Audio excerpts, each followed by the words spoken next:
दोस्तों, कैसे हो आप लोग? उम्मीद करता हूँ आप लोग अच्छे होंगे और अपनों का भी ख्याल रख रहे होंगे। फिर से आ गया हूँ आप लोगों के सामने story by Rahman YouTube channel पर एक स्टोरी को लेकर, एक कहानी को सुनाने के लिए। आज जिस कहानी को सुनाने जा रहा हूँ, उस कहानी में आगे बढ़ने से पहले बस आप लोगों से वही छोटी सी रिक्वेस्ट रहेगा। अगर आप पहली बार इस चैनल पर जुड़ रहे हो, यानी स्टोरी बाय रहमान पर जुड़ रहे हो और आप मुझे देख रहे हो, मेरी कहानी सुन रहे हो, तो आप लोगों से रिक्वेस्ट रहेगा, आप लोग इस चैनल को सब्सक्राइब ज़रूर कीजिएगा। और जिस भी वीडियो को इस चैनल पर आप देखते हो, उस वीडियो को छोड़ने से पहले एक लाइक ज़रूर कर दिया करें। कुछ कहना रहता है वीडियो के बारे में, आपके बारे में या फिर मेरे बारे में, तो आप लोग वीडियो के कमेंट बॉक्स में अपना राय भी दे सकते हो। या फिर आपके पास कोई कहानी है, कोई स्टोरी है जो रियल सच्ची हो, जो आप सुनाना चाहते हो, उसके बारे में भी आप अगर लिखेंगे तो हमें अच्छा लगेगा।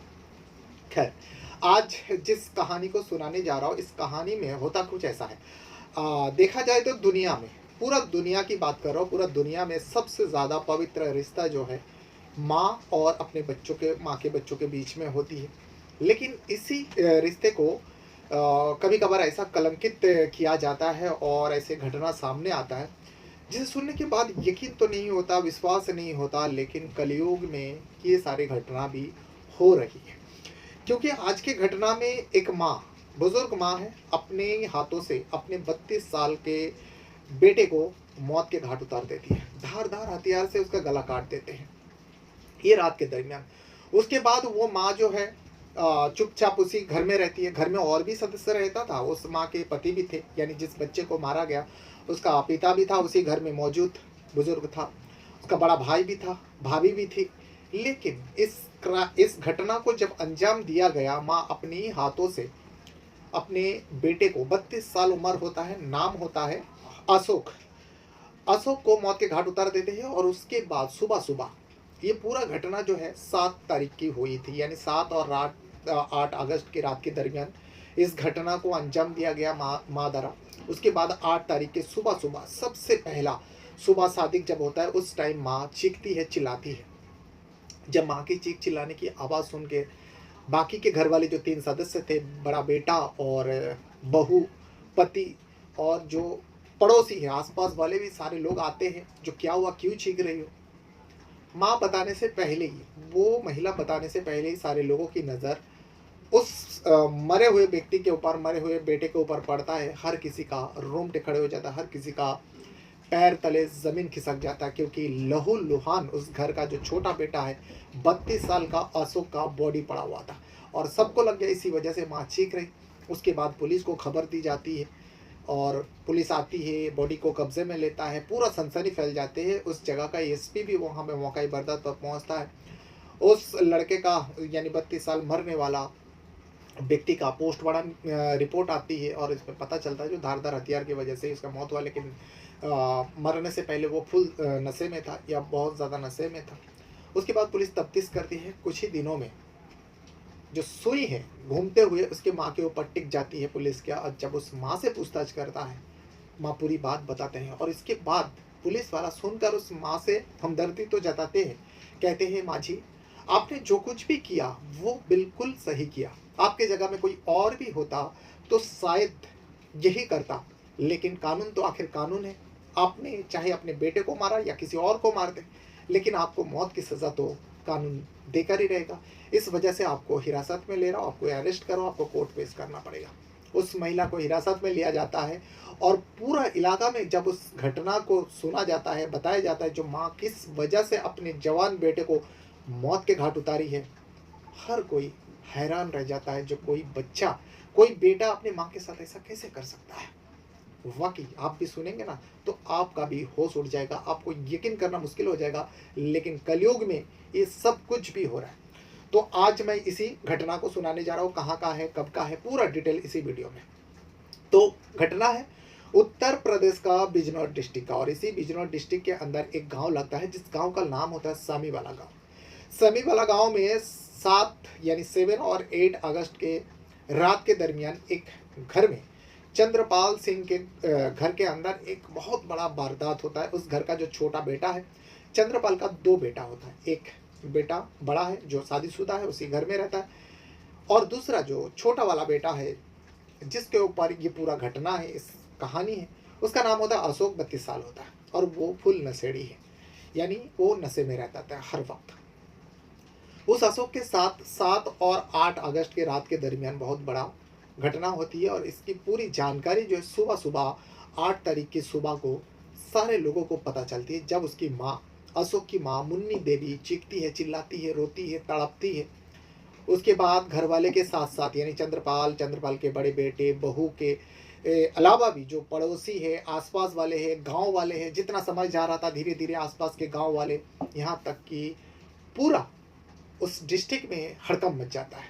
जो एक 32 साल के व्यक्ति अशोक को रातों रात किसी ने मौत के घाट उतार दिया, क्योंकि अशोक का जो बॉडी जो है लहू-लुहान उसके घर के अंदर चारपाई पे पड़ा हुआ था और उसका गला रेदा हुआ था। कोई भी अपने खुली आंखों से देखेगा, एक पल में ही लगेगा जो इस व्यक्ति को धारदार हथियार से इसका गला काट दिया गया था। पुलिस को खबर दी जाती है, पुलिस आती है, दल बल के साथ आती है और वहाँ के बिजनौर एसपी भी आते हैं। आने के बाद बॉडी का मुआयना करता है और आदेश दी जाती है जो इस अशोक की बॉडी को कब्जे में लो और पोस्टमार्टम के लिए भेज दो। पोस्टमार्टम के लिए दिया जाता है और उसके बाद परिवार वाले से पूछताछ करते हैं। माँ से भी पूछताछ होती है, मुन्नी देवी से, चंद्रपाल सिंह से यानी पिता से भी पूछताछ होता है। मरने वाला अशोक का बड़ा भाई, बड़ी भाभी से भी पूछताछ होती है, लेकिन इन लोगों को कुछ भी नहीं पता। लेकिन माँ थोड़ी बहुत बताती है, क्योंकि माँ ने अपने बेटे को सबसे पहले 8 तारीख की सुबह इस हालत में देखी थी। तो मुन्नी देवी बताती है, जो मैं सुबह-सुबह जब जागी हूँ, मैं जैसे ही मैंने घर का दरवाज़ा खोली तो देखा कि मेरा बेटा जो है लहू-लुहान चारपाई पे पड़ा था। इसके बाद ही मेरा चीखें निकल आती, मैं चिल्लाती हूँ और उसके बाद मेरे घर वाले, मेरे पति, मेरे बड़े बेटा, मेरा बहू सब जो जाग जाते। उसके बाद आस-पास वाले भी आते। सारे लोग इस मंज़र को देखता है। तो मुन्नी देवी से आगे जब पूछा गया, मुन्नी देवी कहती है, हाँ, मैंने कुछ लोगों को भागते हुए इस घर से देखा। तो पुलिस पर हैरान हो जाता है। एक गाँव के अंदर एक ज़्यादा बड़े परिवार का भी घर नहीं था, बस गरीब परिवार का घर था। कौन लोग आ सकता है? क्या दुश्मनी था अशोक से और जो इस तरीके से मौत के घाट उतर कर चले गए? क्योंकि पहले तो सबको लगा शायद चोरी के इरादे से आया होगा कोई बदमाश, लेकिन सुबह के वक़्त कौन चोर आता है? क्योंकि माँ ने कहा, ये जो मैं जब जागी हूँ तब मैं देखा हूँ भागते हुए और उसके बाद मैं चीखी चिल्लाई। किसी को भी समझ में नहीं आया था और घर से कोई चोरी भी नहीं हुआ था और घर में कुछ था ही नहीं। ऐसे कोई कीमती सामान तो था नहीं जो चोरी करने आएगा, डाकू लूटने आएगा। तो किसी को भी समझ में नहीं आया, लेकिन माँ ने बताया। इस वजह से पुलिस जो है वो अशोक का पूरा कुंडली खंगालते हैं। अशोक के बारे में पता चलता है, जो अशोक जो है बहुत ही नशेड़ी है, वो बहुत ज़्यादा पीता है, यानी हर वक्त वो नशे में रहता है और कुछ-कुछ लोगों से झगड़ा भी है और ये घर में भी झगड़ा होता है। जो घर वाले के साथ-साथ आस-पास वाले भी कहा, जो हाँ, घर में भी झगड़ा होता है, लेकिन कुछ लोगों से बस अशोक का थोड़ा ऐसे ही थोड़ा बहुत झगड़ा है। इसका मतलब ये नहीं जो कोई अशोक का जान ले सकता है। वो हमारी गाँव का, हमारी पड़ोसी से कभी-कभार कुछ ऊँच-नीच हो जाता है तो बस 2-4 बातें चिल्लम-चिल्ली होता है, लेकिन इसके वजह से कोई ये अशोक का जान ले लेगा, हम लोग को तो नहीं लगता। फिर भी जिन लोगों का नाम लिया जाता है शक के बिना पर, आस-पास वाले पड़ोसी वाले बताते हैं, तो उन लोगों से पूछताछ करता है। उन लोग सामने ही खड़ा था, सबने पुलिस को जवाब दिया और उन लोगों का जवाब से पुलिस को भी लग गया, नहीं, इन लोगों का काम नहीं है और इन लोग ऐसा इस तरीके से अशोक को नहीं मार सकता। अशोक को मारने के पीछे कुछ ना कुछ और वजह होगा। पुलिस के हाथ खाली है, लेकिन पुलिस पूछताछ जारी रखा था और यहाँ पोस्टमार्टम का रिपोर्ट आ जाती है अशोक का। तो पता चलता है अशोक को जो है तेज धार हथियार से गला काटा गया था और कुछ ही समय पहले काटा गया था। यानी पोस्टमार्टम का रिपोर्ट जो है 8 तारीख शाम तक आ जाती है। कुछ ही समय बोले तो 13, 14, 15 घंटा पहले ही उसको धारदार हथियार से काटा गया था और पोस्टमार्टम से भी पता चलता है जो वो नशे में था। ये कोई बड़ी बात नहीं, सारे लोग ने तहरीर दिया, घर वाले ने भी कहा जो हाँ, वो हर वक्त नशे में रहता है और वो बहुत ज़्यादा नशेड़ी है।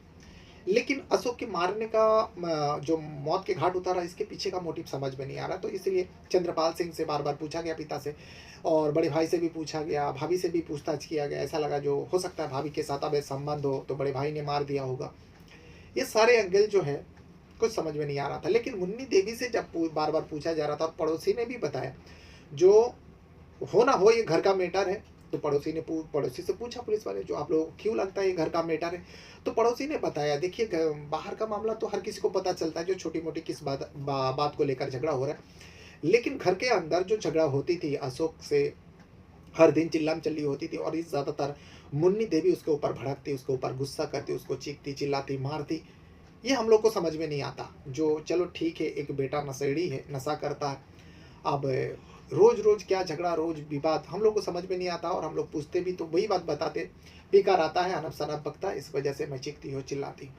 लेकिन हम लोगों को थोड़ा बहुत डाउट होता था मुन्नी देवी के ऊपर। तो पुलिस ने पूछा, क्या मुन्नी देवी अपने बेटे अशोक को मार सकती है? तो इस पर पड़ोसी का कहना है, जो देखिए पूरा साफ तौर पर तो हम लोग नहीं कह सकते, लेकिन मार भी सकती है।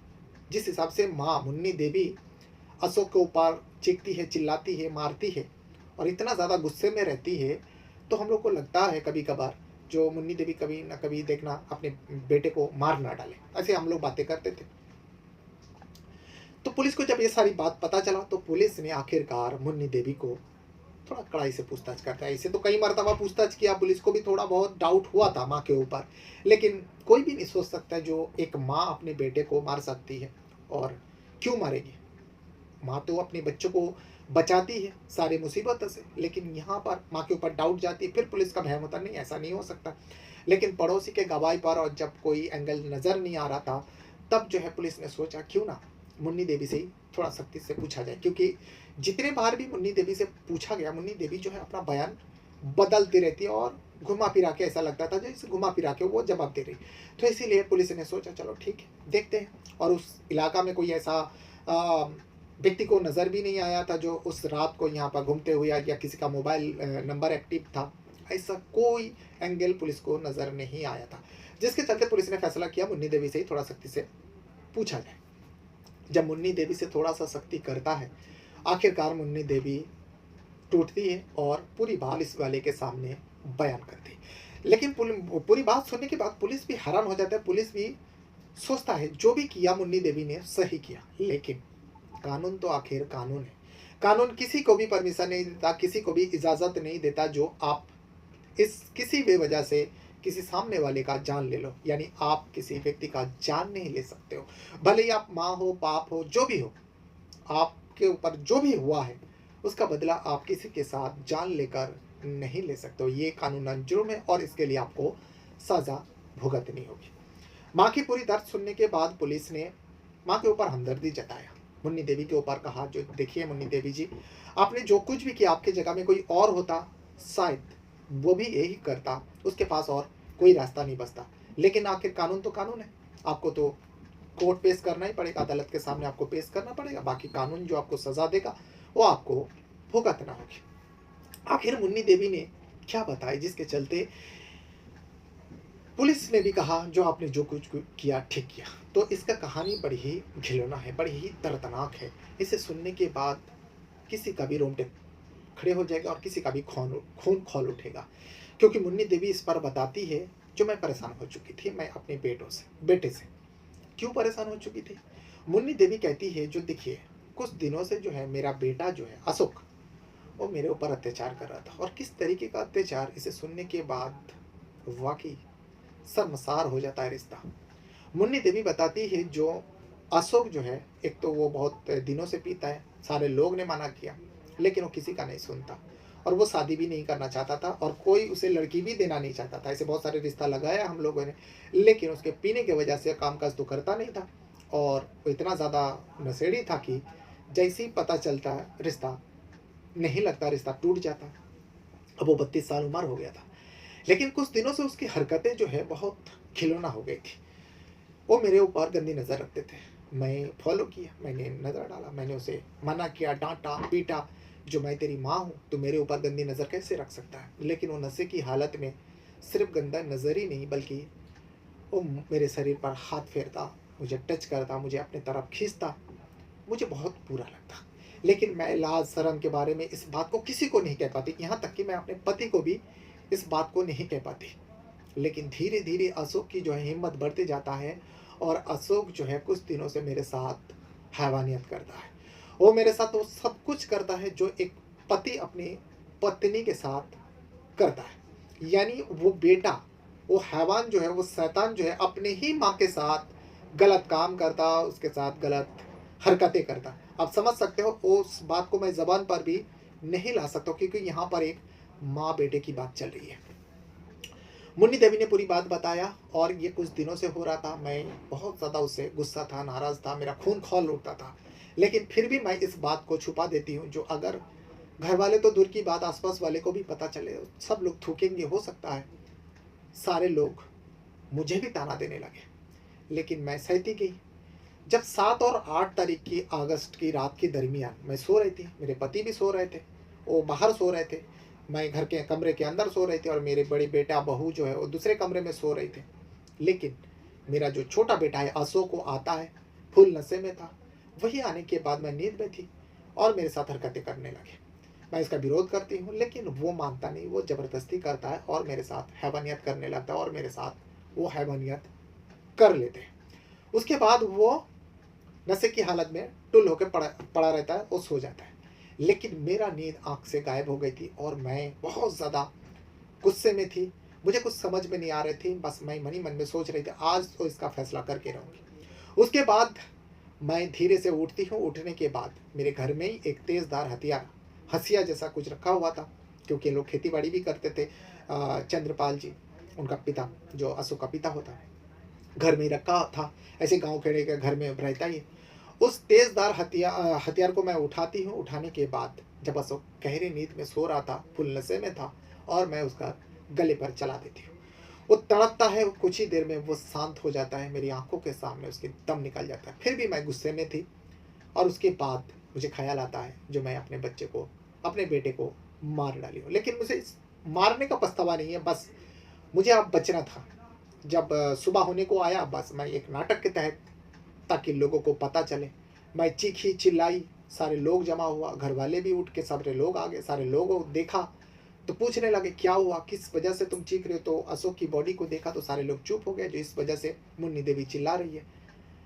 फिर मैं बताती हूँ, जब पुलिस आती है, लोग पूछताछ करता है, मैं बताती हूँ जो कुछ लोगों को मैं भागते हुए देखा, शायद इसका किसी के साथ लफड़ा हो गया होगा या फिर चोरी के इरादे से आए होंगे और अशोक ने विरोध किया, उसको मार डाला। मुझे देखकर ही वो लोग फरार हो गए। ये कहानी मैं लोगों के सामने बयान करती हूँ। ये पूरी बात बताते हैं और उसके बाद मुन्नी देवी को अदालत में पेश किया जाता है, जो लोअर कोर्ट होता है।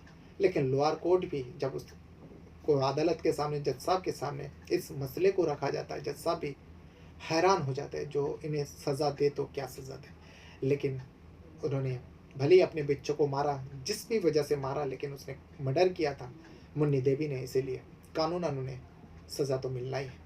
मुन्नी देवी को सज़ा मिलती है, जेल हो जाती है। लेकिन इस घटना के बाद, इस पूरी सच्चाई जानने के बाद लोगों को विश्वास ही नहीं हो रहा है, जो कोई बेटा, कोई बच्चा अपने माँ के साथ भी ऐसा कर सकता है। जिस माँ ने, सौतेली नहीं थी बल्कि उसकी सगी माँ थी, जिस माँ ने उसे कोख में रखा और छोटे से लेकर बड़ा किया, उसी माँ के साथ वो हैवानियत करता था।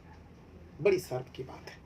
तो ये था वो पूरा घटना, जो उत्तर प्रदेश का बिजनौर डिस्ट्रिक्ट का है, और जिस गांव में इस घटना को अंजाम दिया गया था, उस गांव का नाम है सानीवाला गांव। और ये घटना जो है 7 और 8 अगस्त की रात के दरमियान हुई थी। इसके बारे में पुलिस का क्या कहना है वो भी मैं आप लोगों को आखिर में छोड़ के जाऊंगा। बहन, अपने साथ साथ अपना परिवार का भी बहुत ज़्यादा ख्याल रखिएगा। और इस वीडियो को देखने के लिए आप लोगों का बहुत बहुत धन्यवाद करता हूँ। कुछ कहना रहता है तो वीडियो के कमेंट बॉक्स में आप अपना राय ज़रूर दीजिएगा।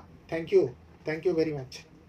थाना मंडावली क्षेत्र के ग्राम श्यामीवाला में दिनांक 7 अगस्त को मृतक अशोक की हत्या के संबंध में अभियोग पंजीकृत हुआ था। इसमें घटनास्थल के निरीक्षण के दौरान ही कुछ इम्पोर्टेंट क्लूज मिले थे। उन्हीं तथ्यों के आधार पर परिवारजनों से पूछताछ की गई तो मृतक की मां ने बताया कि इसका पुत्र अविवाहित था और अत्यधिक नशे का आदी था। इसी नशे में उसने अपनी मां के साथ अनैतिक कृत्य भी किया था। घटना वाले दिन ये करीब 11 बजे अत्यधिक नशे के सेवन के बाद आया। इसने पुनः इस बात का प्रयास किया। इस माँ पहले से ही इसके इस कृत्य से क्षुब्ध रहती थी। उस दिन उसको बहुत गुस्सा आया। जब ये गहरी नींद में सो गया तो इसने घर में रखी दराती से उसके गले और गर्दन पे, गले पे और चेहरे पर कई वार किए, जिससे उसकी मृत्यु हो गई।